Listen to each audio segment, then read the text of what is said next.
Today is January 24, 2025. This interview is being conducted at the Center for Sacramento History. Please state your full name and spell it. My full name is Albert Trinidad Ramirez. Well, I'm junior. When I joined the service, they said that I wasn't junior because my dad's middle name wasn't Trinidad. Anyway, so it's Albert T. Ramirez. Okay. And how do you spell your last name? Ramirez, Ramirez. Okay. And it's Albert, not Alberto? Yes, Albert. Okay. And Trinidad is Trinidad. Trinidad, yes. Okay. Where were you born? I was born in Springer, New Mexico in 1931. Okay. The month and date of your birth? I was 6/5/31. 6/5/31. And where in New Mexico is this? It's in northern New Mexico. When you're driving up towards Colorado, it's not too far from the property, from the line there. Yeah. Anyway, what is your marital status? my wife passed away, and in 17, 19. I don't know why I kept saying 17. It's in 19. I'm sorry to hear that. Do you have children? Yes, I do. How many?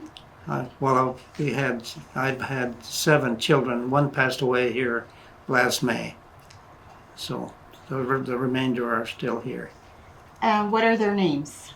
We got Debbie, Terry, Laura, and John, and Marcy.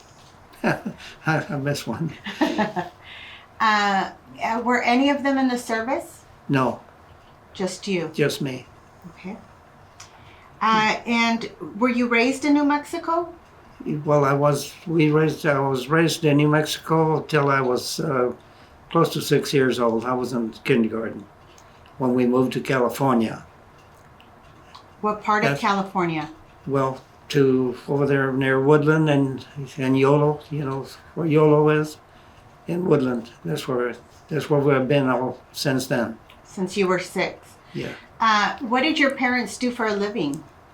Well, that was kind of complicated. My father worked in the fields for a long time, had different jobs, worked for the county, and the last job he worked for the post office. Oh. And so And your mom? my mom took care of 11 kids. Yeah. So I'm one of 11. And why did you leave? Why did they leave New Mexico? Because we had an aunt over here in California, and she used to tell my father to come to California. There's always a lot of work, because during the Depression in New Mexico, there was, they couldn't sell their crops and all that stuff. So we put us on the train and took us to here to California.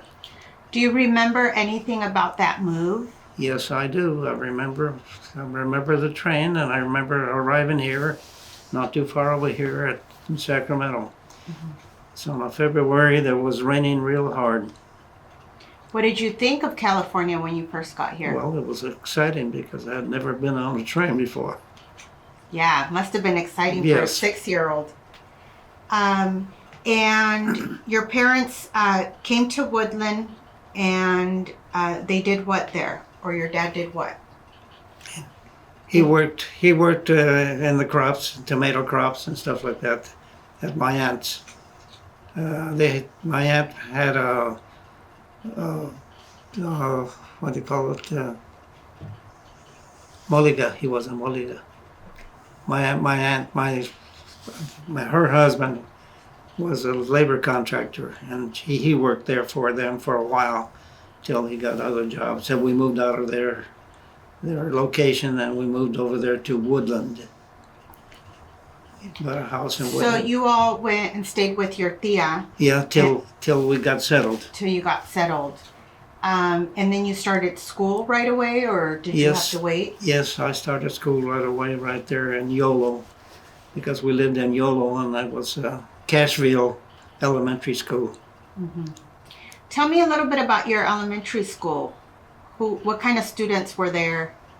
Well, it was a pretty good, pretty nice school. We liked it anyway, and they had it from the first grade or kindergarten till the 8th grade, and that was right there in the little town of Yolo, which is about 5 miles from Woodland. And was it mostly Mexican kids or white kids, or Mostly Mexican, and but because that's Yolo had a lot of Mexican to families work? there. Yes. And do you remember, like, did you speak Spanish when you came in, or did you know already English, or how did that work? Well, we spoke most English, but I spoke Spanish too because we had mixed it up, Spanish and English when we talked. And you mostly talk Spanish where? At home, or? Well, most of the families around talked Spanish, so we understood Spanish, so we talked, but English we were very good at English. So mostly probably with your siblings, you all spoke English to each other. Yes. Do you remember any moments of discrimination growing up in elementary school, or? I don't really, not till later on when I was probably pretty close to the first year in high school. In Woodland, So you went to They- Woodland High I School? went to Woodland High School. And Woodland, they didn't, the barber shop, that my father used to cut our hair. And finally, we didn't like the way he cut it because he kind of looked like we put a bowl on our head. And so we wanted to get a haircut, from the barbers in town, and they wouldn't give us a haircut. They made an excuse. They said, "Oh, we don't have room," or this and that. So, and being close to high school, there we used to have to go to Sacramento to get a haircut. We went to actually got our haircut at over here in Sacramento, and where the Filipino barbers used to give us haircuts. Wow. And we didn't realize that till one time Rick Gonzalez came into town. He was a barber. He had a barber, so he came into town, and he kind of took over to helping us with the discrimination that they wouldn't give us haircuts. Well, he had a barber shop, and that's where we used to gather. Rick Gonzalez was very good at mixing with the American population. Matter of fact, they've named some buildings and parks on his name later when he died. And So that left an impact on you. yes, it did. And when you were, tell me a little bit about Woodland High School. How was that experience for you? It was good. I used to get pretty good grades, but the thing is that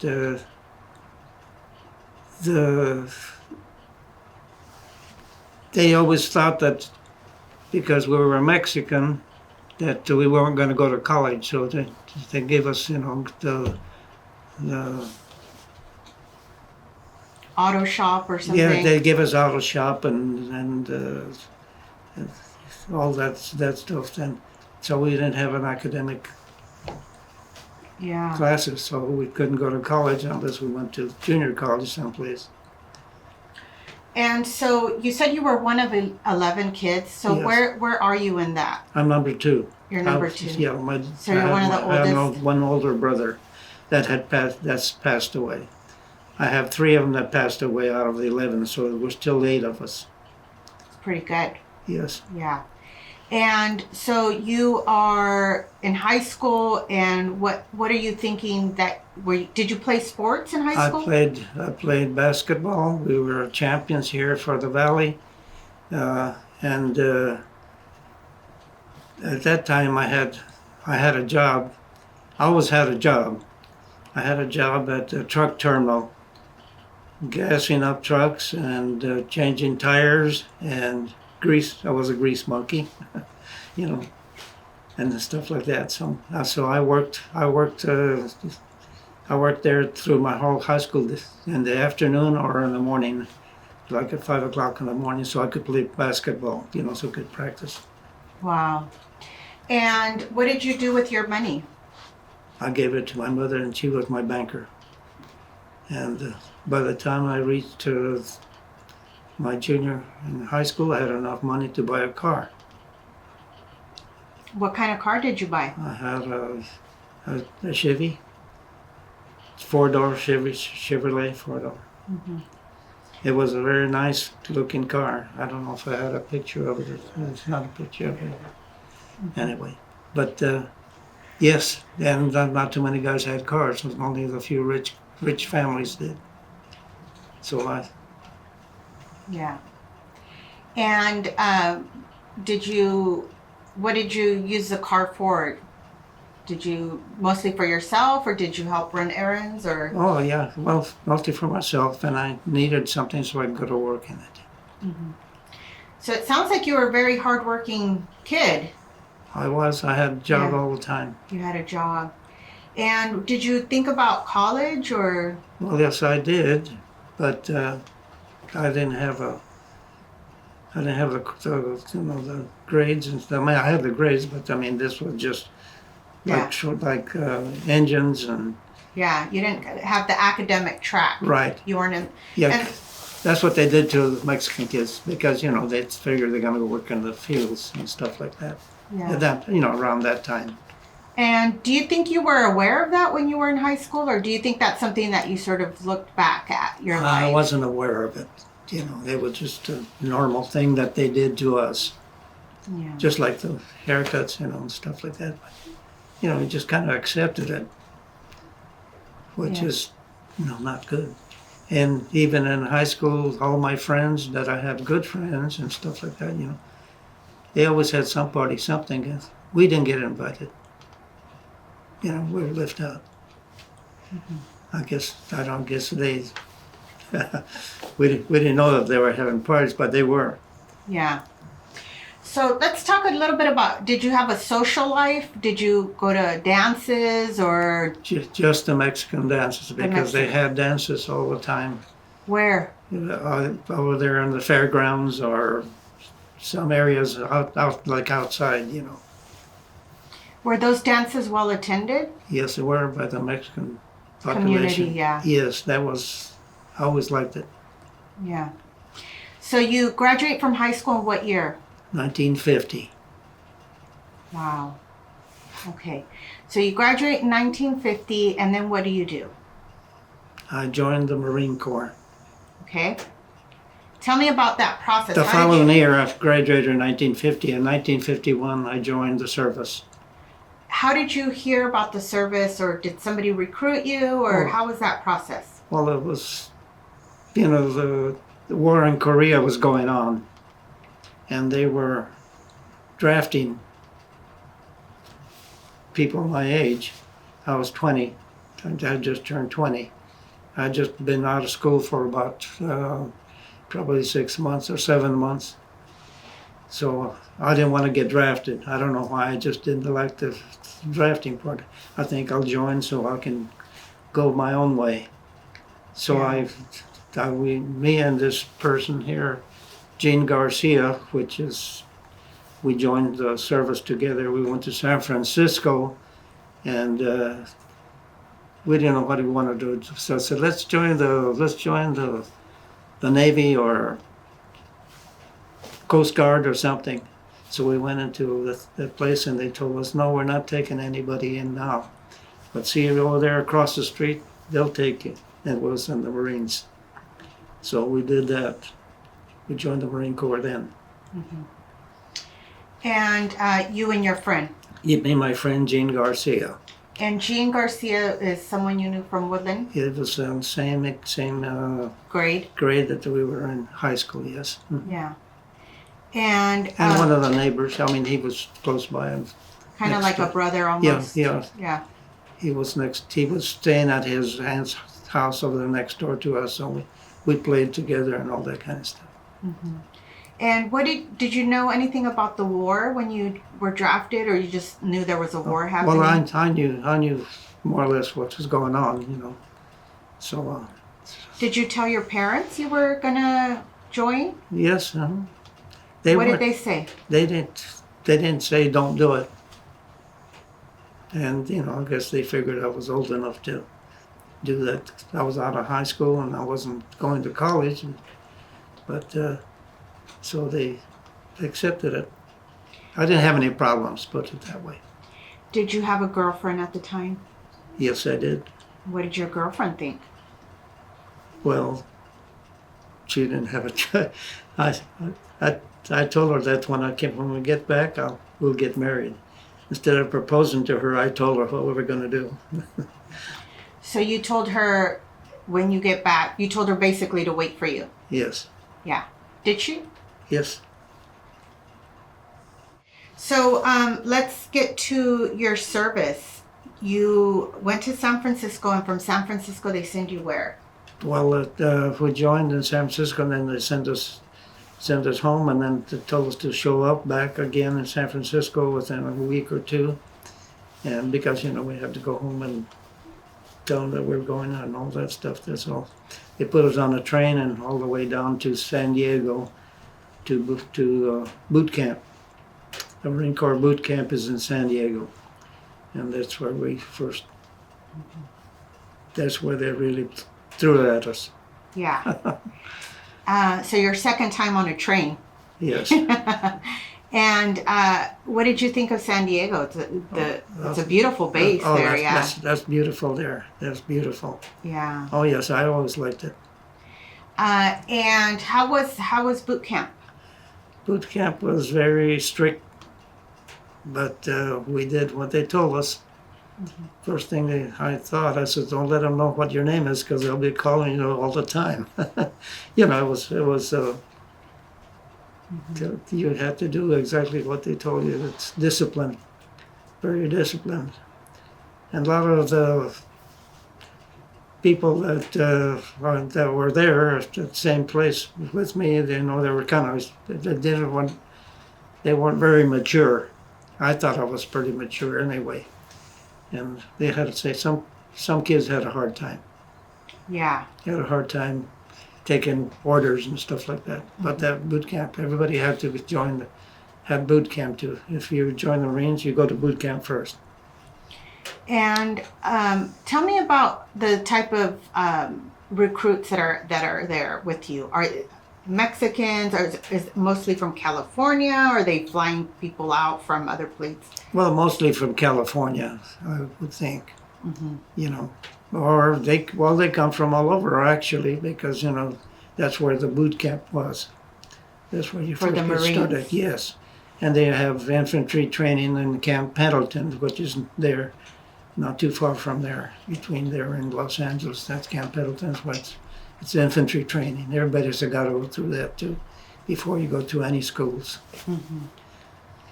And were there a lot of Mexicans at boot camp, or? Not too many, but there's not too many. I guess I don't realize, but there was a few. Mm-hmm. And did your friend Gene make it with you? Or? Yes, he made it with me, and we both went to Korea. So the whole time you're together? Yes.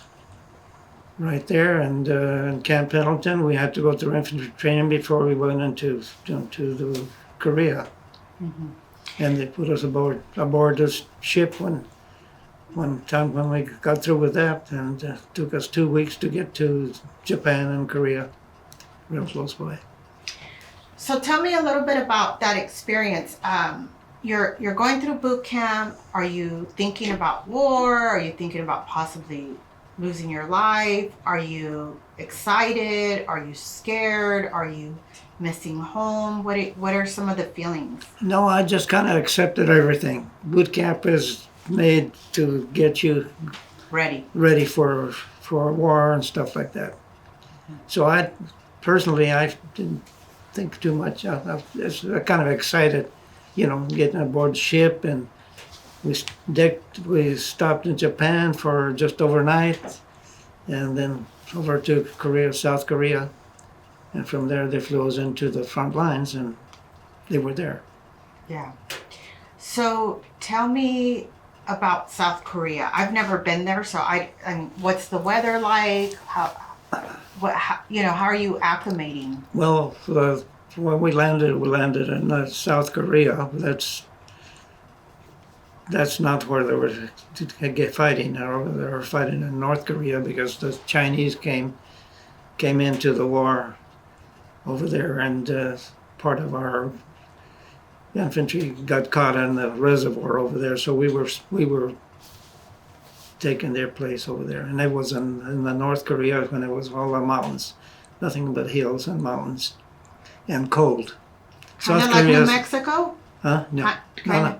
Kind of New Mexico. Kind of like New Mexico cold, or? No, it was very, very cold. It's colder than New Mexico, yeah.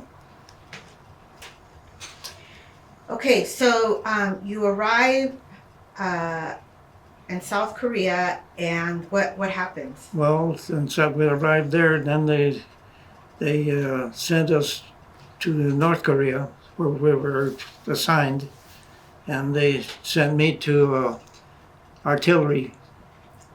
They put me in an artillery because I was mechanically inclined, because I worked in a truck terminal with trucks and stuff like that. Mm-hmm.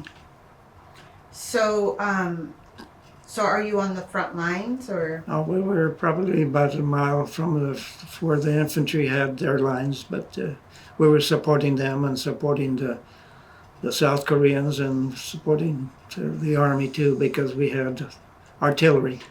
Tell me about what you saw. Was there a lot of American troops there? Mostly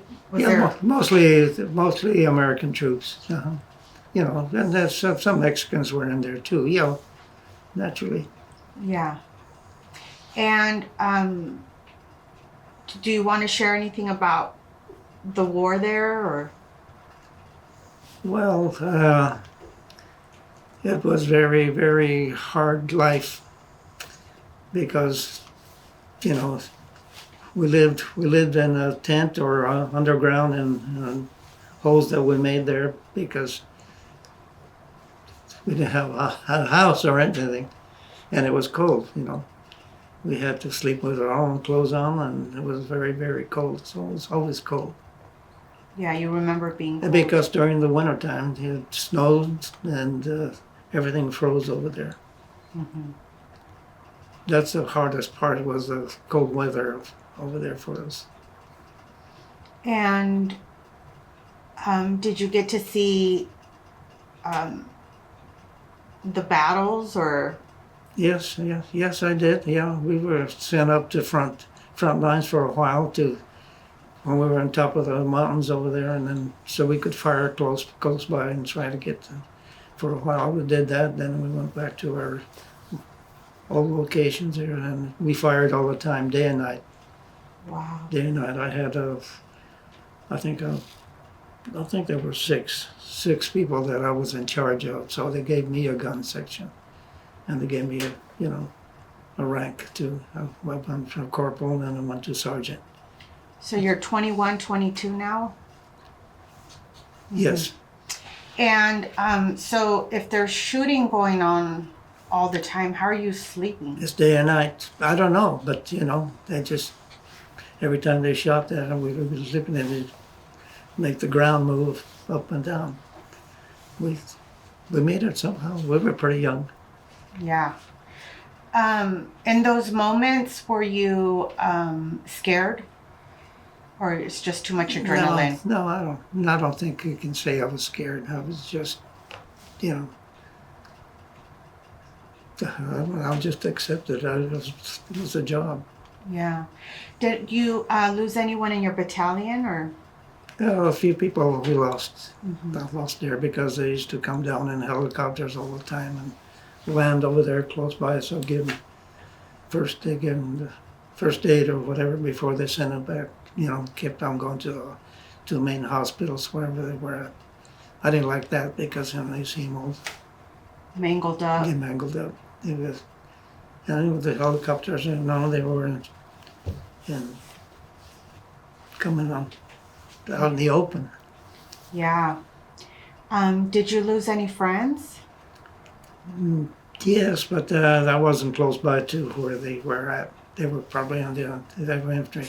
This person here that I talked about, Gene Garcia, the guy that went with me, he went into the infantry and he got caught over there a couple of times. They sent him back to division, and that's where he stayed there till he left. Mm-hmm. They didn't send him back to the main lines because he had went through a bad thing over there. Yeah. How did you learn about that? Afterwards? Well, I don't know, just through a letter somebody wrote me. I think maybe my girlfriend wrote me about that. The Gene was close by over there, and that's why I got permission from the captain To go see him? go visit him. Yeah. So I got a chance to I think the chaplain is the one that took me to where they were going to have, and the bishop was going to say mass over there. So I went to see him, maybe for a couple of miles to the rear, Mm-hmm. and I met up with this guy that I joined the service with over there. I met up with him. I didn't get a chance to go to mass because I had to visit him. Yeah, I forgot about going to mass because we were so happy to see each other. Mm. Do you remember that conversation you had with Gene? Yes, we always talk about what we're going to do when we get home and all Oh, that I stuff. love that. Yeah. Yeah. And did you get injured? No, yeah. So my hearing. Your hearing. I hearing it for about 2 weeks. Couldn't hear nothing, zero, because when I first got there, because of the guns, the So noise of the loud. guns. Yeah. To this day, I have hearing aids all the time, and it still bothers me. But So they didn't give you any like protective gear for your No, ears. no. In those days they in probably those didn't. days, they didn't give you earplugs or nothing. Yeah. And so so once you get blown out, it's hard to come Yeah. to hear. So So when you couldn't hear anything, like did you think, wow, I lost my hearing, or what did you think? well, it came back to me probably after about 2 weeks, but I couldn't hear nothing, and finally my hearing started buzzing and coming back, and it came back, but not completely. That was already I didn't have hearing aids or anything, but it was hard to hear. And How long were you on the front lines?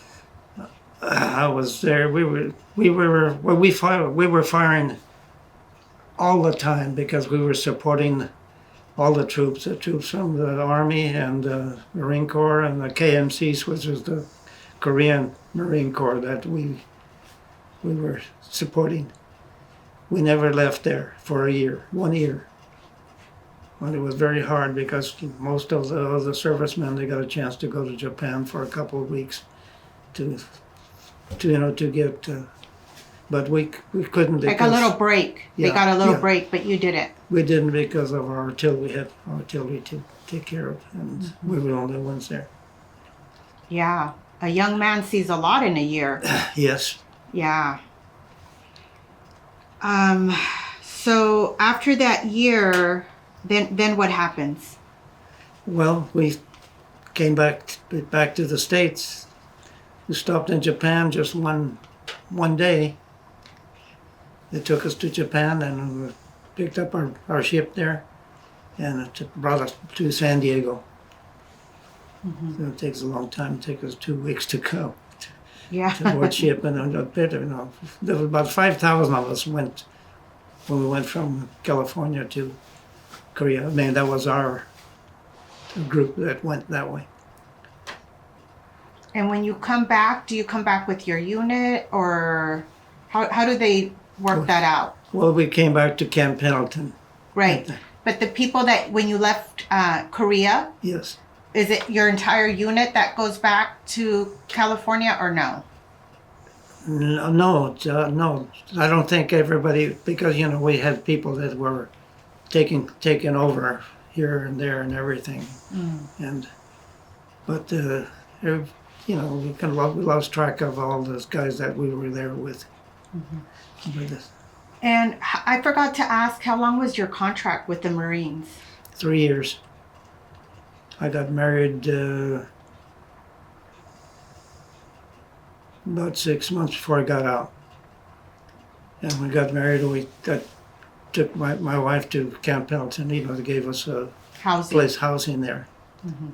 And then we didn't particularly like it there because we were on a mobile home type deal. So we went to rent. We rented a house in there in Oceanside. And then not too long after that, I sent my wife home to her mother before I got out because I had some things that the military wanted me to do there. I didn't want her to be home by herself all the time. So tell me about, you get back and at some point you make it back to Woodland. Yes. And what was that like, coming home after a war? They're really great. They're really wonderful. Yeah. And you reconnected, you said, with your girlfriend. This is the same girlfriend. Yes. And you're how old now? I'm 93. I'll be 94 here in June. How old were you when you came back? You were 22? Well, I must to Woodland. To Woodland, so about 22, 23. Yeah. Pretty close to that. And then what happens? You say, let's get married, or? Well, yes, we were already planning to get married. And where did you get married? In 1953. Where? We're in Woodland. Yes, and there's where, in 53 I got out. As soon as 1953 in January, I think it was. And that was 3 years. Yeah, and you get out, and do you have your hearings back, or did they put anything to help you, or? No, I didn't. No, I didn't. I didn't complain or anything because I was happy to get out. I wanted to get out. I didn't want to have to stay there and take all that. So I just got out. Later in life, when I was home, I went to the Veterans Administration, and since then I've had hearing aids. I still do, but I wish I had my good hearing back then. So you get married and you go make it back to Camp Pendleton, and then you send your wife back. No babies yet? No babies yet. Okay. And then you finish your 3 years, and then what do you do? Where do you work after? Well, I stayed in Woodland there. I stayed there, and my boss told me he'd give me a job back. Well, I went over there for a while, but I was looking for something better than that. I was looking for a job all over. And finally,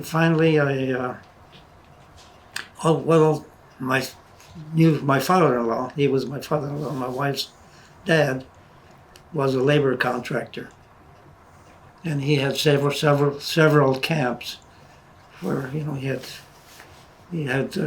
workers that came from Mexico. They were coming from Mexico to work in the crops. And then in Woodland there, they got a lot of tomatoes and sugar beets and stuff like that.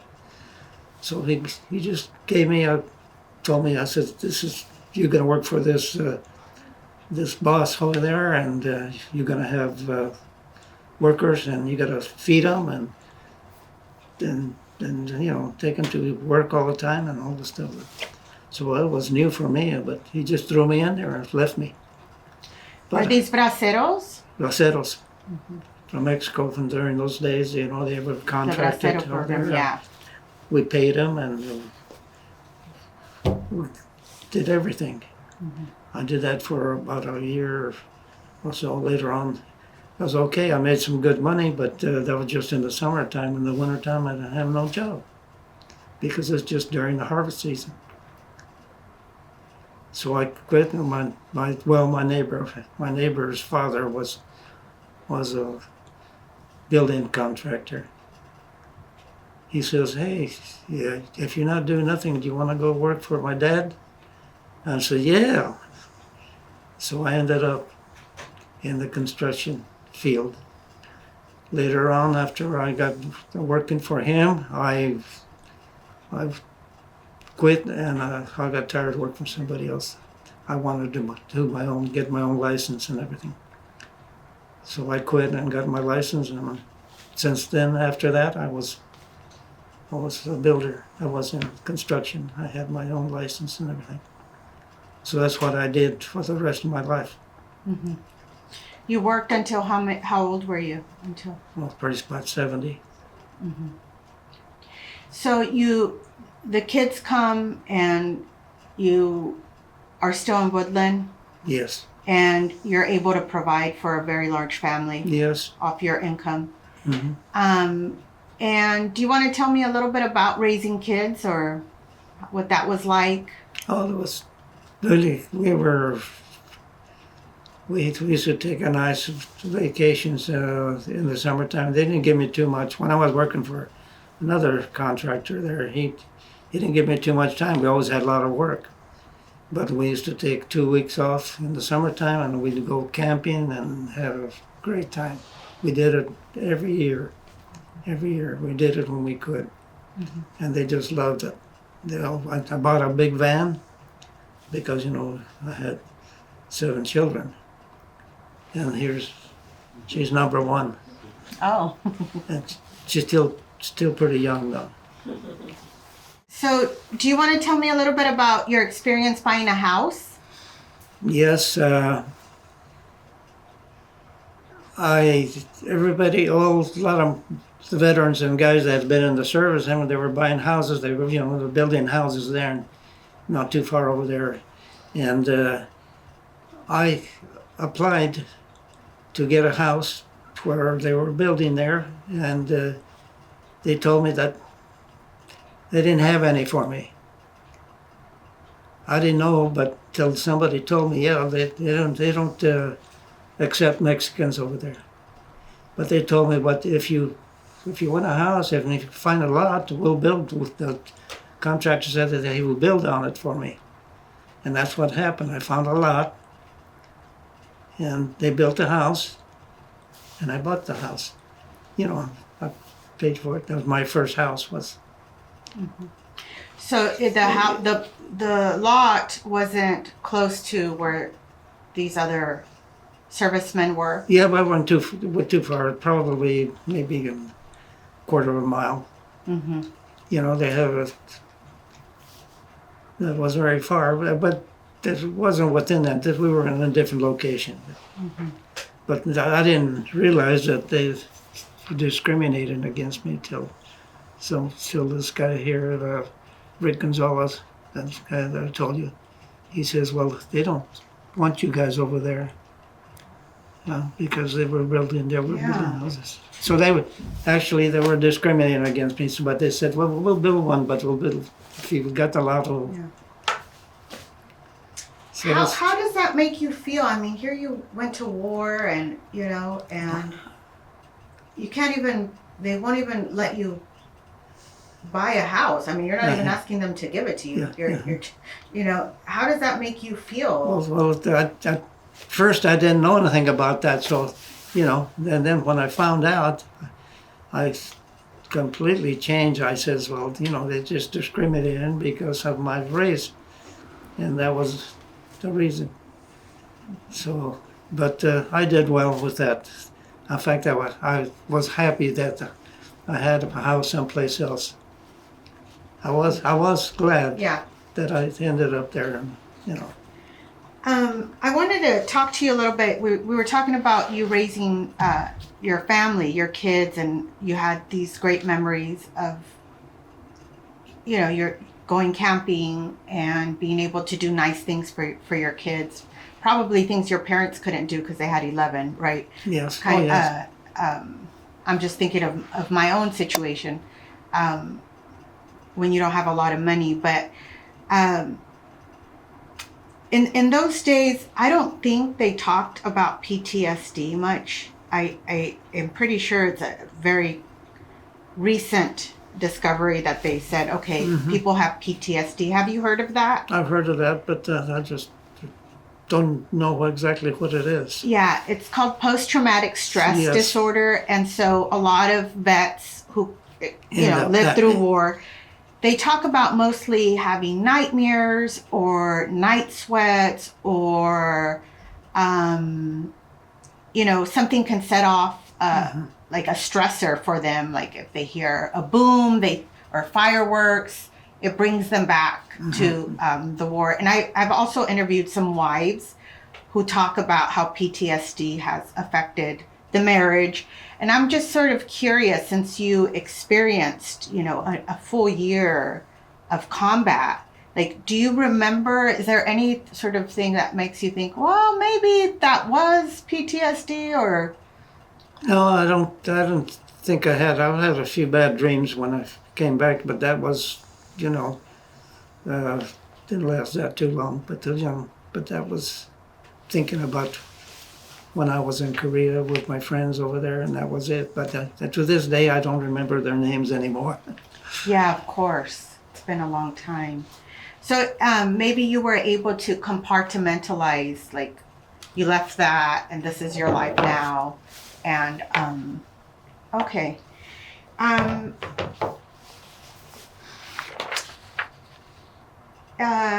wanted to ask if you had any recommendations for young men or women who wanted to join the service, what you would say to them today if they wanted to join, based on your own experience. Well, I think it grows you up. You get more mature. To me, I don't regret it. I kind of liked it. I did well in the service, and it matured me. When I got out, I thought I was pretty mature. So I really think to me it was good. Mm-hmm. And the Marine Corps did a good job. So would you? Matter of fact, they offered me to go to officers training school before I got out. They wanted to send me to go to officer training school.